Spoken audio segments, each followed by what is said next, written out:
Hello guys! Hello Gemini! Welcome dito sa aking channel, Kapalaran 888. Welcome guys! Alamin natin kung anong messages, vibration, gabay energy para sa lahat ng Gemini. First week ng March 2025. Para to sa lahat. Okay. Tingnan natin Gemini. Ano ba ang message na para sa'yo?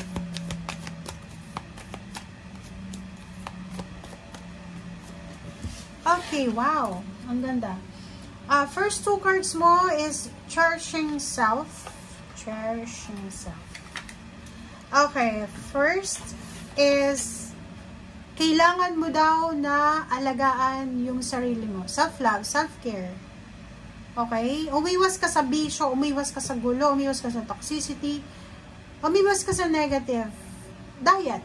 Diba? Clean eating, Gemini. So, sinasabi sa'yo dito ng barahan na kasi dito may sweets alcohol. Masyado kang, anong tawag dito?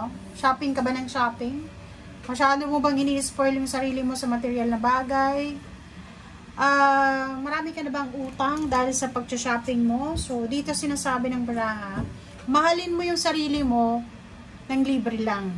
Diba? Pwede mo naman mahalin ang sarili mo nang hindi ka gumagastos. Okay? So, dito sinasabi ng baraha sa'yo, Gemini, na prioritize yourself. Kailangan mong i-prioritize yung sarili mo sa linggong ito. Next card is Believing in Magic. Wow!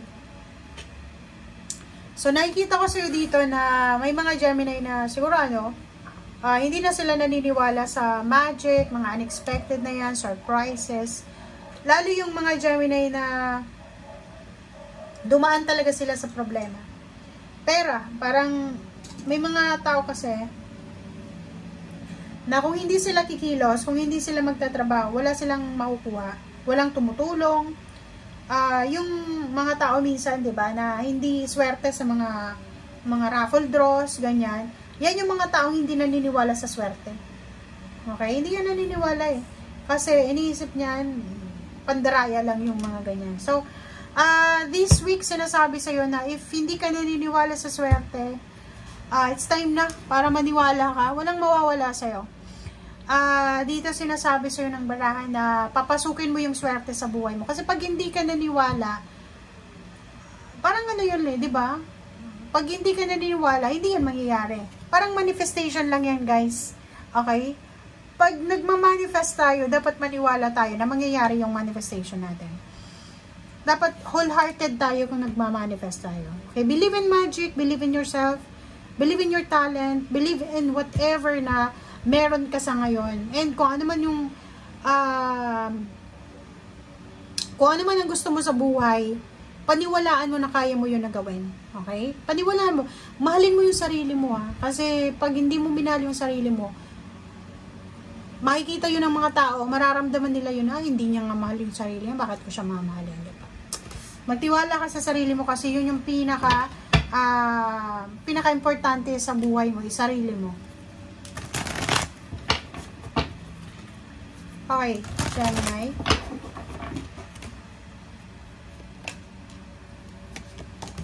Okay, wow.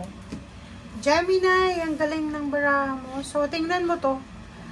Sinasabi ng baraha sa'yo, Gemini, na kung ano man daw itong ginagawa mo sa ngayon, kung ano man tong plano mong gawin sa ngayon, sinasabi sa'yo na yan ay magdadala sa'yo ng triumphant success. So, like for example, estudyante ka, diba? So, kung ano yung ginagawa mong pag-aaral sa ngayon, yan yung result mong makukuha, harvest, after mong graduate.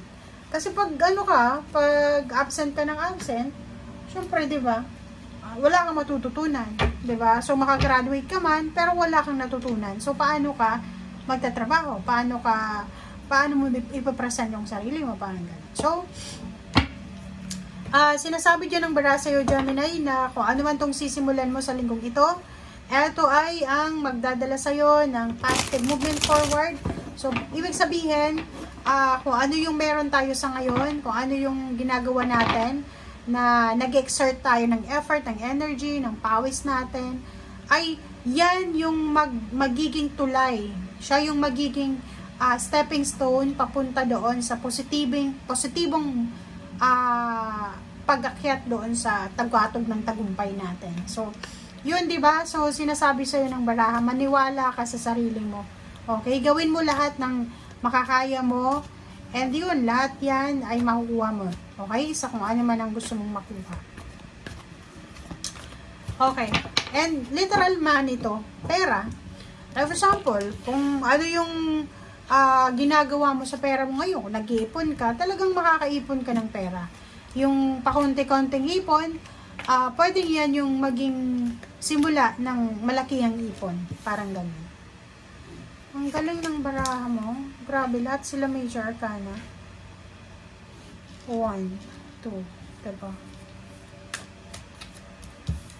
Kakaloka tong Gemini. Ang galing ng baraha niya, guys. Okay, tingnan mo to, Gemini. Yung first 3 cards mo sa third deck ay nagsasabi sa'yo na marami kang blessings, marami kang success and victory na parang anong tawag dyan, pinalampas ba? Maraming nag-offer sa'yo. For example, offer ng contract, offer ng relationship, offer ng partnership, pero hindi mo masyadong sineryoso siguro. So, syempre, pag hindi natin sineryoso, nawawala yun, di ba? Mawawala yun, and then, lilipas.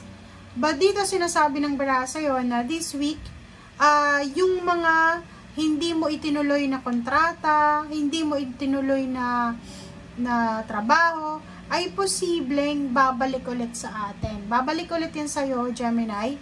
And yung trabaho yan ay posibleng magdadala yan sa'yo ng sobrang victory, success, fame, kasikatan, success, appreciation, rewards, awards, diba? So, nakikita ko, pwedeng yung ibang Gemini, lumaki ka na nare-recognize ka talaga ng eskwelahan, ng company, ng pamilya, yung parang ikaw yung bida, parang ikaw yung nasa spotlight and limelight.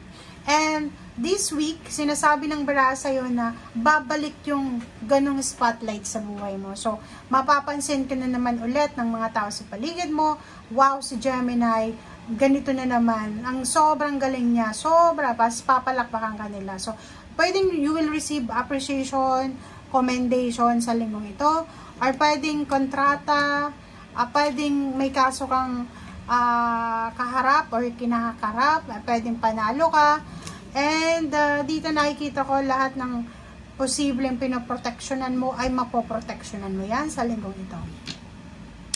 Nakikita ko dito yung Gemini, pwedeng nagre-research ka, busy ka sa pagtatanong-tanong, nagsusurvey ka siguro, pwedeng gusto mong patayo ng bahay, gusto mong lumipat ng bansa, gusto mong lumipat ng bahay, or anything na kailangan mo ng change. Nakikita ko sa'yo dito na busy ka sa pagre-research, busy ka sa paghahanap ng tamang information.